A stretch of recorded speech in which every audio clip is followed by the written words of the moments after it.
Are you tired of using low-quality bags to pick up after your dog? Do you get dog poop all over your hand when cleaning up their mess? What you need is a mutt mitt, a strong 2-ply bag that makes it super-duper easy and hygienic to pick up your dog's waste. Check it out on muttmittsireland.ie. Mutt Mitts, better than a bag. Proud sponsor of the Big Bark podcast.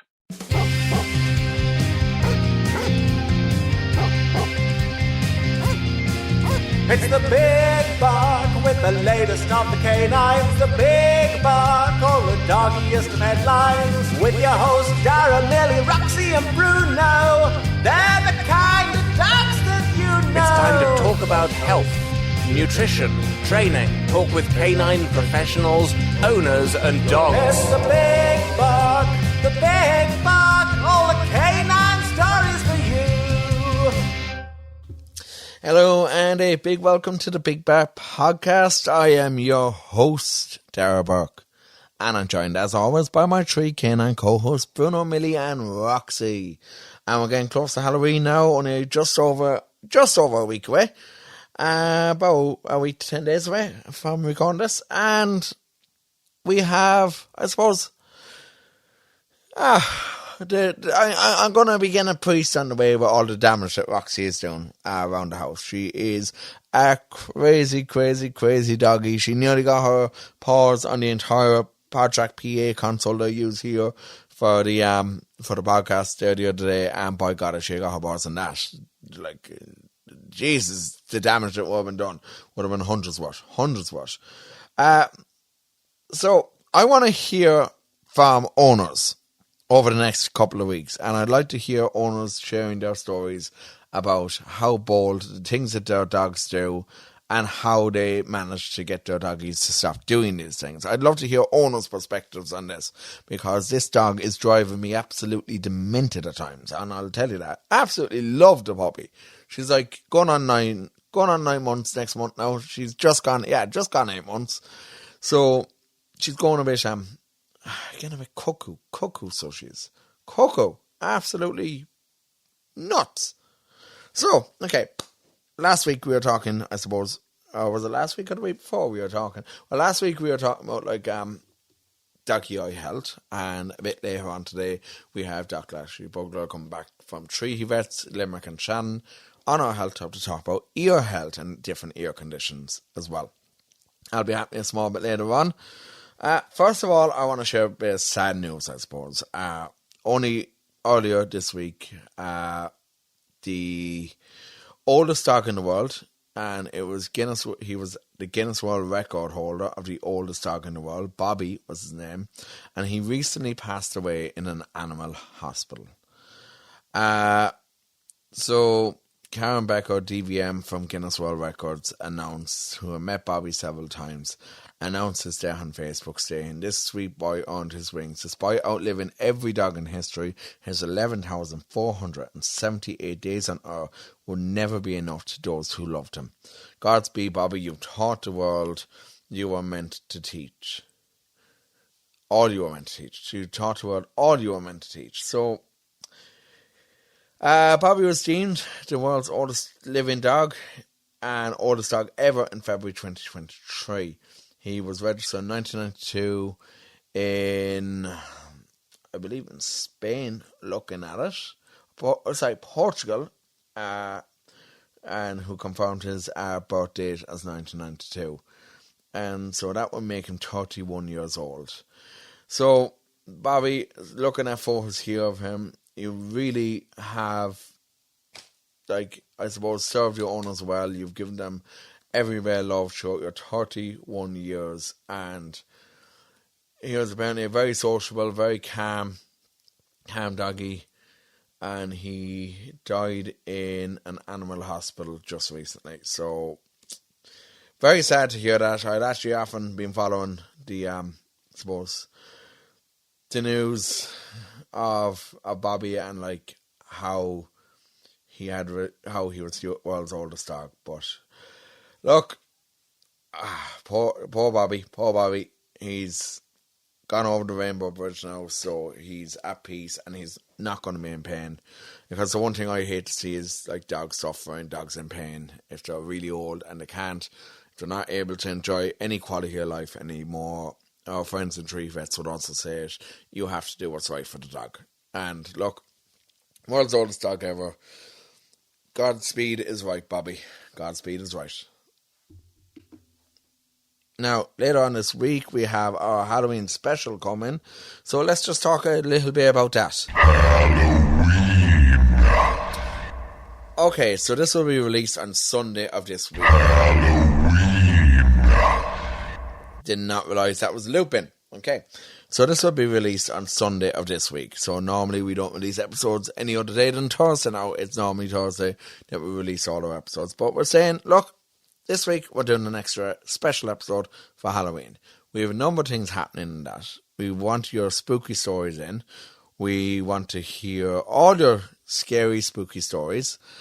And we are doing a new thing, which will be announcing during the week. Hopefully, like, by Sunday we'll have announced, or by Saturday we'll have announced that we want to do what we call a Big Bark Shout Out. So we are going to be every week putting up a post on our story, giving you the option to send in a request to say hello to whoever you want, doggy-wise now.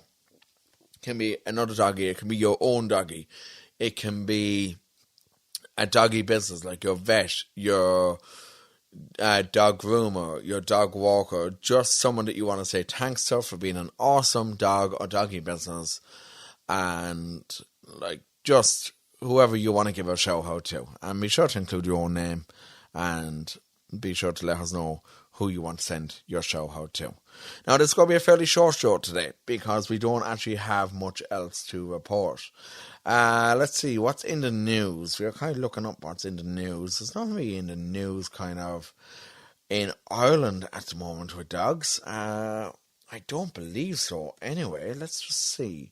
Dog news in October. Let's see. So, yes, Joe Biden's dog had to be removed from the White House after biting secret agents.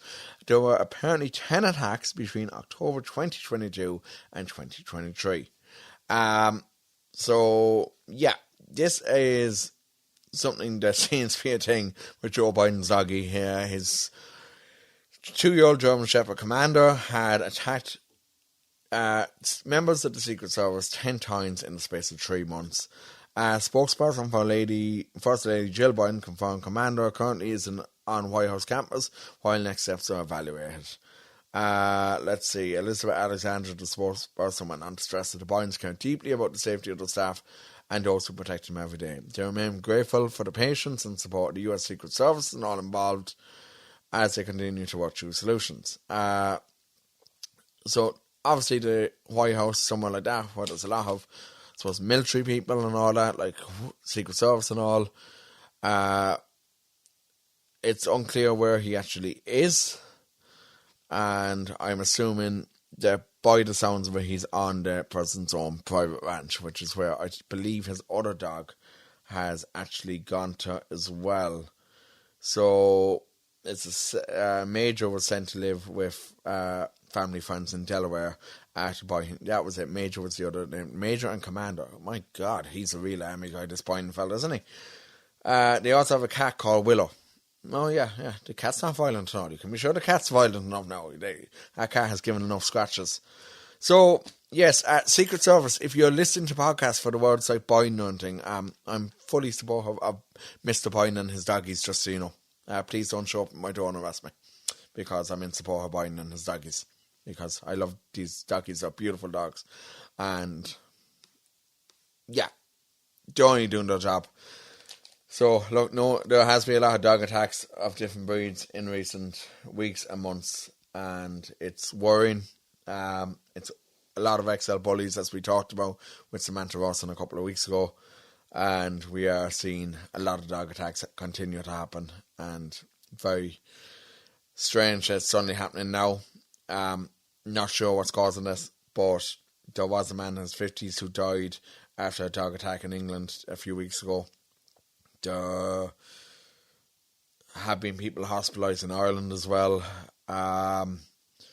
So it does continue to happen. So look, if you have a anyway vicious dog at all, or like they might not be vicious to you, they might not act like that to you, but please keep your dogs under control and be a responsible dog owner, and don't let them attack someone else, because let me tell you, if you do that, it is going to be a massive claim towards you. So on that note, let's go completely away from that and go on to our main topic today. Last week we had Dr. Ashleigh Bugler talking about eye conditions, different eye conditions, and now we have her back with us again here to chat to us about doggy ear conditions today. So we're going to be right back after this to chat with Dr. Ashleigh Bugler from Treaty Vets in Limerick and Shannon. Do you have a pet in need of a vet, or do you need some health advice for your four-legged friend?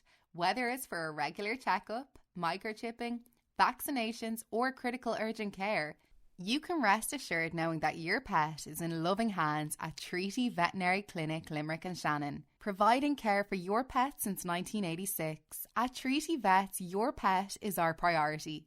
Call our 24-hour number 061 328 511 or make an appointment through our website www.treatyveterinaryclinic.com or find us on Facebook or Instagram, Treaty Veterinary Clinic, proud sponsors of the Health Hub on the Big Bark. Alright, and we're joined once again this week by Ashleigh Bugler from Treaty Vets in Limerick here.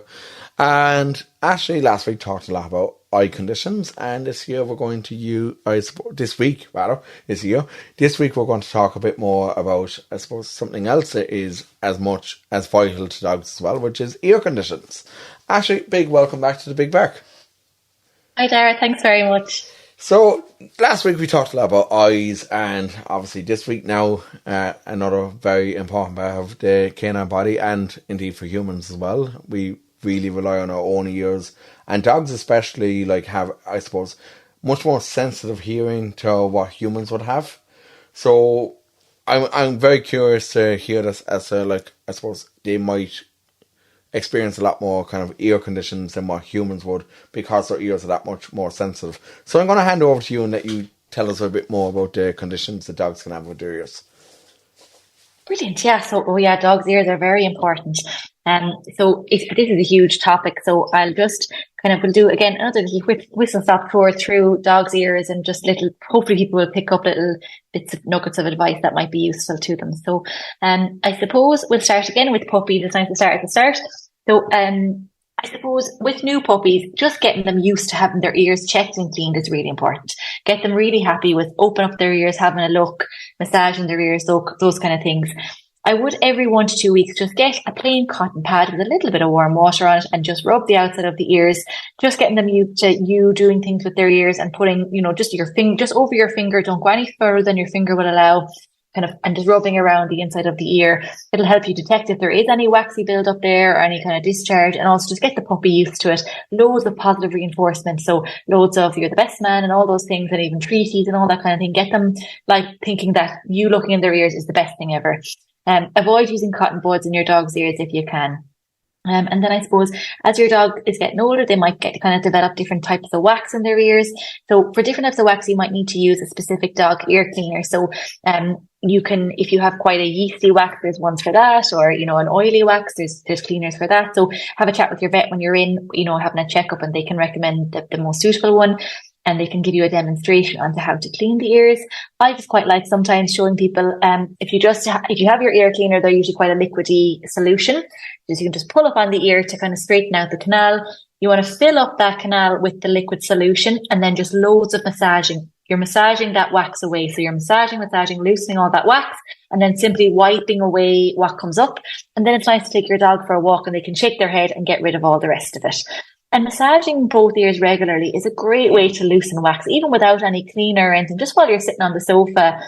Just giving your dogs an ear massage, they will absolutely love it. It helps to promote self-cleaning, helps to loosen wax.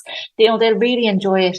And it really helps you detect, early onset of any pain or discomfort. Because if you have a dog that is used to having their ears massaged and they generally like it, and then when you're doing it, they might let out a yelp or something like this, it lets you know there's something not right and you can look into it further.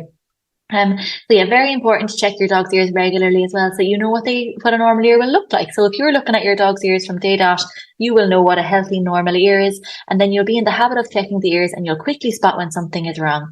So if you see kind of redness of the skin on the inside of the ear and discharge of any colour, so a yellow, brown or black, they're the most common kind of discharges, or sometimes you can just see hair loss on the outside of the ear where the dog has been scratching, make sure to get those ears examined. And sometimes you might see your dog scratching the ears, rubbing their head along the ground, shaking their head. Make sure you have a look at these ears and see what's going on. So they're just kind of the common signs of itchy or painful ears. So I suppose a very common issue, especially in younger dogs and in older dogs too, I suppose, is ear mites. These can be picked up from other animals or the environment. And there's dogs, they can have mites on the skin on the outside of the ears, or they can be hiding on the inside of their ears also. And both these kind of mites will cause the ears to be intensely itchy. So bring your dog into the vet. Sometimes we can take a swab from the ear and look under the microscope. And sometimes we can just see them. Even just on examination with the oroscope, with the little tool, we look into the ears, we can see them and then we can treat them effectively. If you have a dog that likes to swim quite frequently, there's a common condition that they can develop called swimmer's ear. And this is where the inside of the ear is so often getting wet that it can become inflamed and quite easily infected. So if your dog is a swimmer, make sure you're regularly checking the ears again. The same again, massaging the ears regularly to check if your dog is showing any signs of pain in the ears. And if so, we might need to reduce that swimming a little bit or, treat it in other ways. And then, some dogs, they like to tear off through bushes or bramble, or if they like to rub their face along the ground, or, when they go to the beach, if they're burying their head in the sand, they can sometimes get foreign bodies or debris, down in the bottom of the ear, or grass seeds. This is very irritating for a dog and then can lead to the ear becoming infected and then very painful. So if we see a dog, especially with a bad ear infection in one ear while the other ear is looking normal, we're often very suspicious there might be a foreign body in that ear. And sometimes this ear is actually too swollen or too uncomfortable to be able to examine it thoroughly. And we often need to sedate those dogs so that we can get a good look down to the bottom of the ear. The anatomy of a dog's ear, there is when you look down, you're looking down into what we call the horizontal canal. But there's actually another canal, adjacent to that called the vertical canal. So sometimes, to be able to look properly, we actually need to kind of pull up on the ear to straighten the vertical or the horizontal canal so that we can look down into that ear and see all the way down to the bottom. And sometimes you just need, if the ear is very painful, we need sedation to do that. And then I suppose, certain breeds of dog then are more prone to ear infections than other dogs. So the big poster boy for ear infections is the Cocker Spaniel. However, in truth, any dog with long ears will be more prone to ear infections because there's just less airflow into the ears. So keeping the fur trimmed, back on these ears and keeping what we call the ear pinna or the ear flap as light as possible will really help. Some dogs, such as kind of the Bichon Frise or Spaniel mixes, like your Cockapoos and your Cavapoos, they tend to have quite hairy ear canals, and this can predispose to infection. The ear is unable to clean itself as normal because of all the hair blocking the entrance. So sometimes we need to pluck this hair, and sometimes we can gently just remove it, but sometimes there can be quite a lot of it, and sometimes they need sedation, to have this done thoroughly, not to cause discomfort. So, recurrent ear infections are a very frustrating thing for a lot of dogs. And sometimes, you see dogs again and again that have ear infections all the time and you're not getting to the bottom of it. So sometimes we need to do, further investigation, like taking swabs, seeing what bacteria are there, looking at them under the microscope and trying to figure out why do they keep getting these infections. And one of the main causes for recurrent ear infections in dogs is actually underlying allergies. So, this is a huge topic. So I don't know, Darren, we might go into this in more detail on another podcast. But just to briefly touch on it, the skin on the inside of the ears is often the first skin, kind of part of the skin to become affected when a dog has an underlying allergy. And sometimes they will have inflammation of the ears and other locations too. You might see a dog that has that's licking their feet a lot and also getting ear infections. And that's kind of definitely a red flag for possible allergies. So a big thing that dogs can be allergic to is actually their food. So they're often very, very, they can be allergic quite commonly to the protein in the food. So, the chicken, the beef, the dairy, something like this in the food. And that can really cause flare-ups of allergies. At the moment, to our current knowledge, the blood tests for allergies, especially food allergies, aren't really specific enough to be accurate. So if we do see a dog that we think there might be an underlying allergy, the first step really is to do a food trial with a hypoallergenic hydrolyzed diet.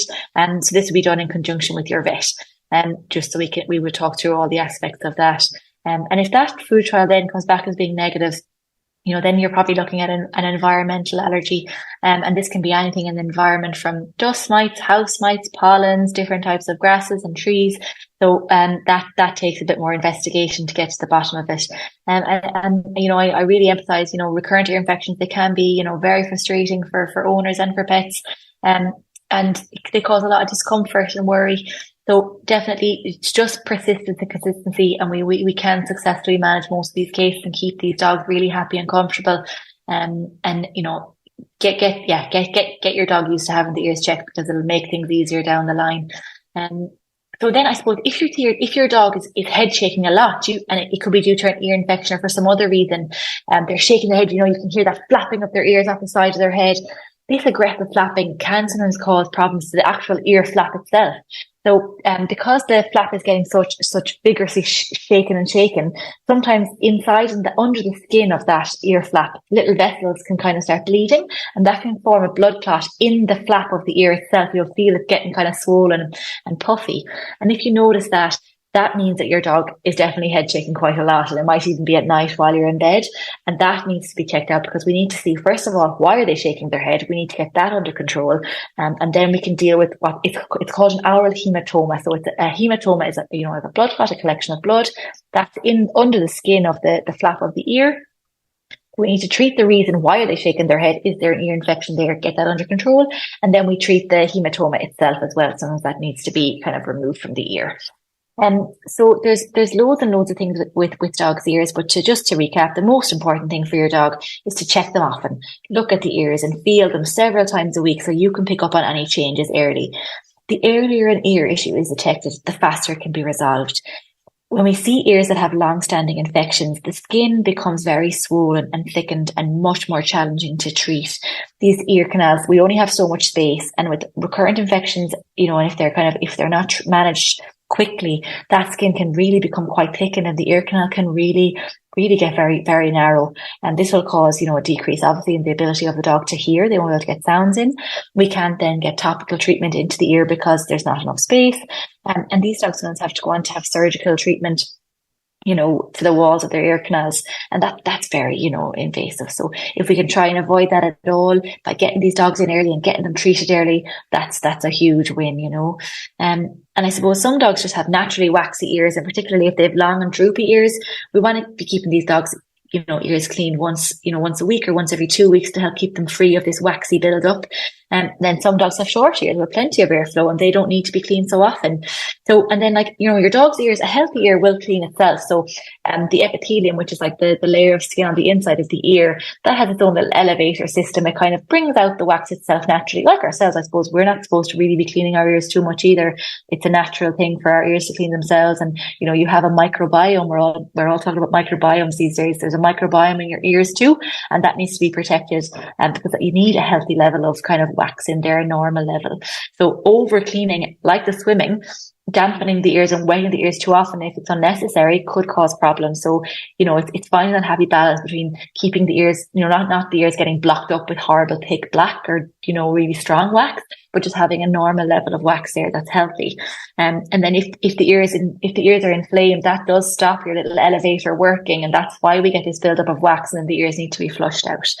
So yeah, over cleaning can cause problems too. So the level of cleaning is generally decided on a dog by dog basis. There's kind of no one size fits all rule, I'm afraid, as with everything. So we'll always check your dog's ears at every booster vaccination. And every time we see your dog, or obviously if there's a problem with the ears, we'll examine them thoroughly. And we're always more than happy to talk about preventative measures, for ear conditions. So I suppose that's kind of the whistle stop tour through it. And any questions I'm happy to have. So, okay, I suppose you mentioned the ear mites. So, we have 3 dogs here. We have 3 Labradors here. Can ear mites jump from, like with fleas, can ear mites jump from dog to dog? They absolutely can. Yeah, ear mites are very contagious. So they'll even rubbing heads off dogs that can pass ear mites across. And even, some dogs can pick up rabbit mites and they can sit on the outside of the ears. So, they're very contagious. Okay, and I suppose the only other question I have for you there is you mentioned, with dogs shaking their head. Now that we're coming into the winter, a lot of people have the heat on again in their house. So if a room, for example, if a dog is in a room, like in a bedroom at night, and the heat is quite high, would that be another reason why a dog could be shaking their head, the sensitivity for their ears to heat? I suppose if they're trying to cool down, maybe. I suppose the first sign, if your dog is overheating, it's generally panting is the first sign. So, if you have a dog in a room, you often see it, dogs lying in front of a lovely hot stove and they love the heat and they're lying there and they're panting. If that's the case, I tend to, move the dog away from the heat source. And if they are starting to shake their head, it might be to do with heat, but generally there'd be other signs first. The odd head shake is totally normal. Dogs coming out of the water or dogs running, they'll often shake their heads. That's totally normal. It's kind of excessive head shaking is what we're kind of talking about. Like you're sitting down watching TV or whatever and your dog is, shaking their head every 2 minutes or shaking their head for 5 minutes non-stop. Those kind of things. That's definitely what you want to be looking out for. But, loads of dogs, itch themselves occasionally and shake their head occasionally. That's all totally normal, like ourselves. Very, very normal. It's kind of in excess is what we're talking about. So dogs that, you're like, God, he's shaking his head a lot this evening. Have a look down the ears. Perfect. And I suppose there's nothing that you can do about selective hearing where a dog won't respond to their own name, I have a dog that suffers from that as well. Yeah. Roxy, I mentioned last week in the podcast that I was doing a bit of recall training with Roxy outside in the field, and Roxy, of course, didn't know her own name, but she was able to zoomies around me and wrap me up with the actual recall lead, with the tracking lead, and slapped me right down on my arse. So she knows her name when she's called at times. But she's a clever. I'm sure she hears the fridge door opening fine. Oh yeah, and the food going into the bowl. Yeah, selective hearing. Yeah. But look, there's nothing that you can do about that. Listen, Ashleigh, next week, hopefully we'll be talking with the run up to Halloween. We'll be talking about Halloween, and Perfect. We'll have a few other topics coming up as well. Yeah, we've got a few coming up now. We're going to hopefully have a chat about puppies, because loads of people, there's always puppies coming around, and little people love to have advice on puppies. Sometimes people haven't had a dog for a while, or they've never had a dog, it's their first dog. So we'll do a little recap on puppies and general puppy care, and then we might do an episode kind of on first aid. I think that's quite important. So we'll try and get as much information out there for all our dog owners if we can. Fantastic. Well, look, Dr. Ashleigh Bugler from Treaty Vets, thank you as always for joining me. Great advice there this evening, and always a pleasure to have you on. Thanks so much, Darren. We'll talk to you soon. Talk to you soon. Do you have a pet in need of a vet, or do you need some health advice for your four-legged friend? Whether it's for a regular checkup, microchipping, vaccinations, or critical urgent care, you can rest assured knowing that your pet is in loving hands at Treaty Veterinary Clinic, Limerick and Shannon. Providing care for your pet since 1986, at Treaty Vets, your pet is our priority. Call our 24-hour number 061 328 511 or make an appointment through our website www.treatyveterinaryclinic.com or find us on Facebook or Instagram, Treaty Veterinary Clinic, proud sponsors of the Health Hub on the Big Bark. And a big thanks to Dr. Ashleigh Bugler there from Treaty Veterinary Clinic, Limerick and Shannon on the Health Hub for chatting to us all about doggies' ear conditions and how to look after your dog's ears. Very important, because your doggies' ears are so sensitive, and it is really important that you look after your doggies' ears. Everything from cleaning to making sure that they're clear from mites and just making sure that the ears are kept dry if they go for a swim. So just make sure to look after your doggy's ears because, well, you wouldn't like it if your ears were giving you issues. So, yeah, be sure to look after your doggy's ears. Now, we don't really have much more to talk about on the show today. There is one thing that I do want to talk about, and that is our Santa Paws campaign called, well, our Christmas campaign called I Believe in Santa Paws. And I know we have Halloween next week, but come on, I really need to talk about this because this is very, very important. So here we go. Okay, so if you haven't heard of I Believe in Santa Paws, it's about time that you get on over to our website, santapaws.thebigbark.ie. What are we doing? We have our calendar back again this year. We've ditched the Christmas cards because they didn't work out very well last year. But we have our calendar. We're aiming to have over 100 dogs at least in this calendar. So you can submit your images to the calendar as for as many doggies as you want. Submit your images over on our santapaws.thebigbark.ie. You can also place your order for our calendars as well. They start at €10. The prices for those do go up on the 1st of November. This is our pre-order price, so they go up to €12 on the 1st of November. That does not include shipping and postage. So just be sure as well you have a good read of all the terms and conditions. If you want your doggies included, you also have to commit to pre-ordering a calendar. And let's see. Yes, you can also enter a raffle. Full details of our raffle and the prizes will be available on the 15th of November. We were hoping to have them available on the 1st of November, but there's still a good bit to go on that. So, that's it. That's pretty much it. Be sure to support our campaign this year. We are raising funds for two amazing charities, DSPCA and Haven Rescue. So be sure that you pop on over to our website and you get involved there. So that's pretty much it. Yeah, that is actually pretty much it. Not much more to talk about today. We've kind of talked about everything. That's all we really want to talk about. So, let's see. Yes, get on over to santapaws.thebigbark.ie to support our Christmas campaign. And you can also listen to our previous episodes on on thebigbark.ie. We will be announcing details of our Christmas special very shortly. That will be the first week in November. We're announcing all the details there. We will be having a live episode for that. And it's more or less, we're bringing back all our work for Christmas on a much smaller scale this year compared to previous years. So that is pretty much all for this week. Be sure to check out our socials, our Instagram, our TikTok, and our Facebook pages. Be sure to check out thebigbark.ie for all our previous episodes or catch us on Spotify and iTunes or wherever you get your podcasts. And from me here, I will chat to you on Sunday evening at sometime around Sunday afternoon. We'll have the Halloween episode up. And, well, that's pretty much it. Have a great week. And remember, this is the place where you get all the canine stories for you. With the latest of the canines, the Big Bark, all the doggiest of headlines. With your hosts, Dara, Millie, Roxy and Bruno. They're the kind of dogs that you know. It's time to talk about health, nutrition, training, talk with canine professionals, owners and dogs. It's the Big Bark, the Big